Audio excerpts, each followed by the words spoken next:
तो स्टूडेंट्स हमने last class में आपके रूल नंबर 18 तक पढ़ लिया था। ठीक है, अब चलते हैं आपके यहाँ रूल नंबर 19 पे। रूल नंबर 19 क्या बोला गया है कि if A can do a work in 15 days and B can do a work in 20 days they work together they use if they work together they use 280 less brick per day.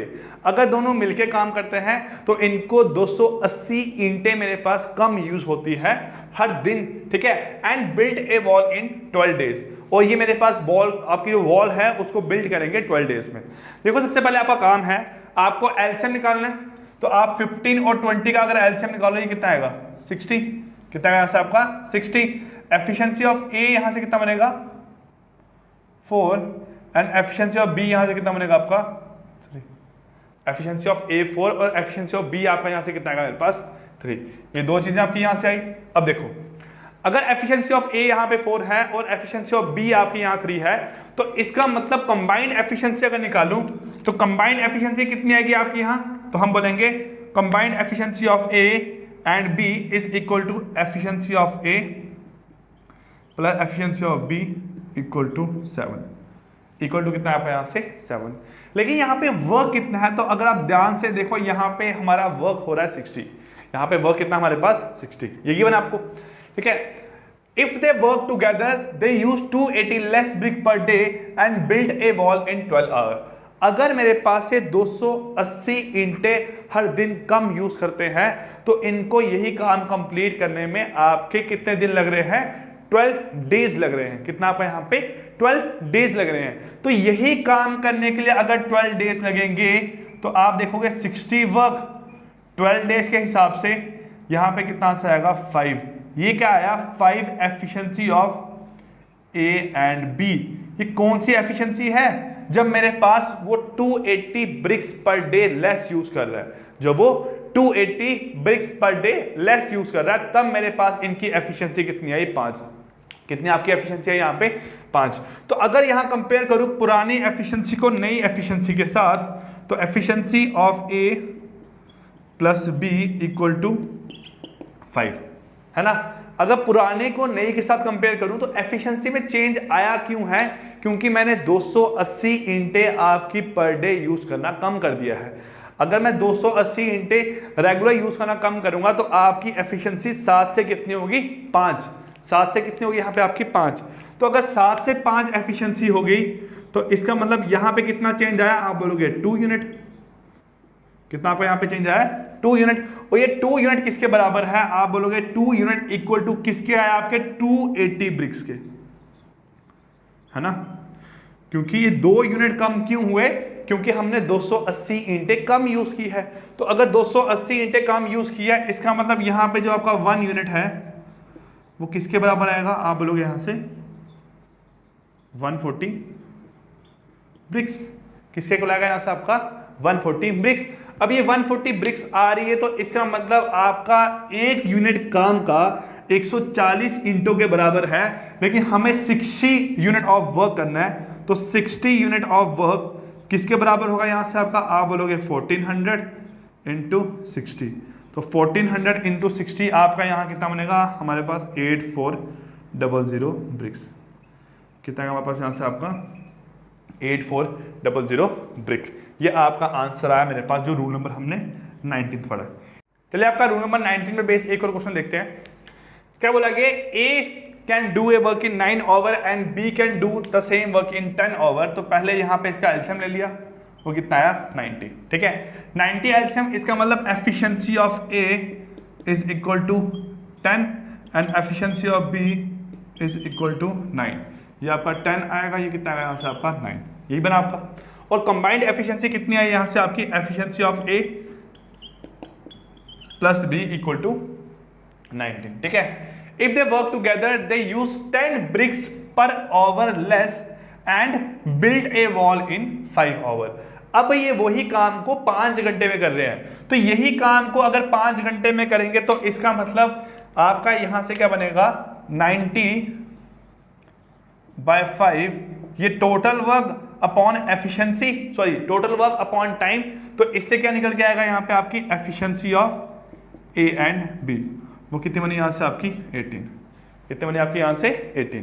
तो यहाँ अगर मैं करूँ compare efficiency of A plus B equal to 18, equal to कितना आपका यहाँ पे 18। अगर इनकी कंबाइंड एफिशिएंसी 19 से 18 होगी, 19 से 18 हुई, क्यों हुई?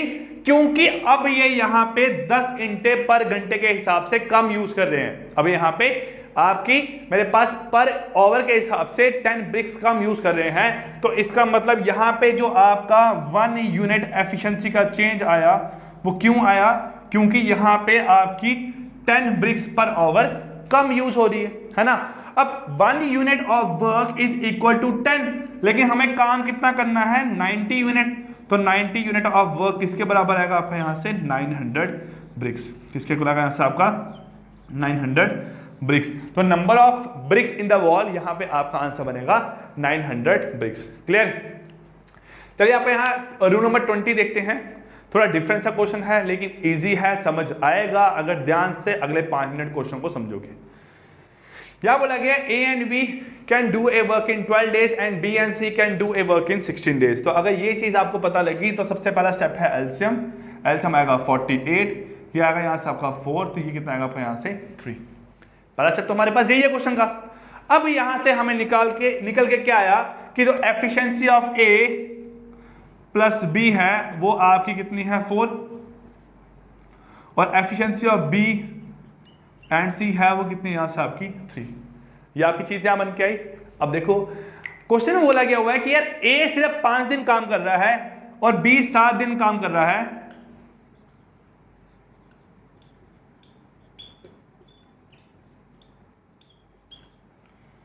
A work for 5 days, B work for 7 days and C work for 13 days. तो A ने सिर्फ 5 दिन काम किया, B ने 7 दिन काम किया और C ने 13 दिन काम किया। ठीक है। Then in how many days C would complete the work alone? C ने अकेले काम कितने दिन में खत्म करना है? तो आप यहां देखो कि अगर A 5 दिन काम कर रहा है, B 7 दिन काम कर रहा है और C आपका 13 दिन काम कर रहा है, तो आपको A और B की कंबाइंड एफिशिएंसी पता है और आपको B और C की कंबाइंड एफिशिएंसी पता है। आप यहां से A और B को कंबाइन कर सकते हो। कैसे करोगे कि A और B मेरे पास मिलके 5 दिन काम कर सकते हैं, है ना। देखो अकेले अकेले काम नहीं करना है। आपको बताया गया कि A ने टोटल आपका 5 दिन काम किया, B ने टोटल आपका 7 दिन काम किया और C ने आपका टोटल 13 डेज काम किया। अब वो इकट्ठे भी काम कर सकते हैं। क्या पता A B C ने इकट्ठे काम किया हो, क्या पता A और C ने इकट्ठे काम किया हो, क्या पता B और C ने इकट्ठे काम किया हो, लेकिन हमें आपको एफिशिएंसी निकालनी आनी चाहिए। एफिशिएंसी कोई और नहीं निकल सकती, आपकी A और B की और आपकी B और C की ही एफिशिएंसी निकल सकती है। मैंने अगर इनके 5-5 दिन ले लिए तो आपका A और B मेरे पास कितने दिन काम कर सकता है? मैक्सिमम 5 दिन। A और B मिलके 6 दिन काम नहीं कर सकते क्योंकि A ने आपका मैक्सिमम 5 दिन ही काम करना है।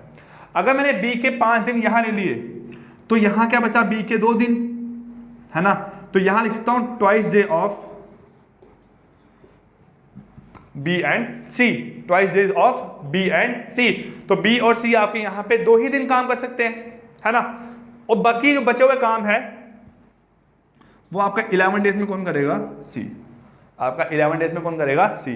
अगर यहां कंपेयर करूं A work for A5, B5, B2 और C आपका यहां से कितना 2 और आपका C कितना यहां से 11। यही आपकी बात है यहां पे, बिल्कुल। अब यहां पे मैं क्या कर सकता हूं चीज आपकी, अगर आप यहां देखो A और B 5 डेज, है ना।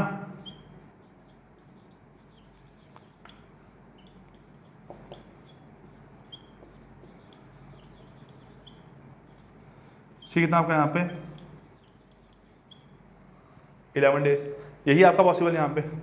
अगर A और B आपका मिलके 5 दिन काम कर सकते हैं और A और B की एफिशिएंसी 4 है तो यहाँ पे कितना वर्क होगा? 20। कितना वर्क करेंगे यहाँ पे आपका? 20। वैसे ही B और C आपके 2 दिन काम कर सकते हैं और इनकी एफिशिएंसी 3 है तो कितना वर्क करेंगे यहाँ से आपका? 6। कितना करेंगे आपका वर्क यहाँ से? 6। अब 20 काम इसने किया मिलके, 20 काम इन दोनों ने मिलके किया, टोटल आपका वर्क था 48। तो रिमेनिंग वर्क कितना आएगा आपका यहाँ से? 22। आपका रिमेनिंग वर्क कितना आएगा? 22। वो काम C को 11 दिन में कंप्लीट करना है, वही काम C को 11 दिन में कंप्लीट करना है। तो अगर ये काम C 11 दिन में कंप्लीट करेगा तो इसका मतलब आपकी एफिशिएंसी ऑफ C कितनी बन के आएगी? 2। ठीक है, क्योंकि जो बचा हुआ काम था वो 22 था और वो सी ने आपके 11 दिन में कंप्लीट किया, तो इसका मतलब आपकी सी की एफिशिएंसी कितनी बनी है यहाँ से 2। आपकी सी की यहाँ से एफिशिएंसी कितनी बनी है 2। तो अगर efficiency of C equal to 2 यहाँ पे निकल गया है, अगर efficiency of C equal to 2 यहाँ पे आ गया है, तो इसका मतलब हम यहाँ पे आपका number of days taken by C निकाल सकते हैं। तो हम यहां क्या करेंगे, आपका efficiency of C equal to 2 और टोटल वर्क इक्वल टू 48, तो यहां से निकलेगा देयरफॉर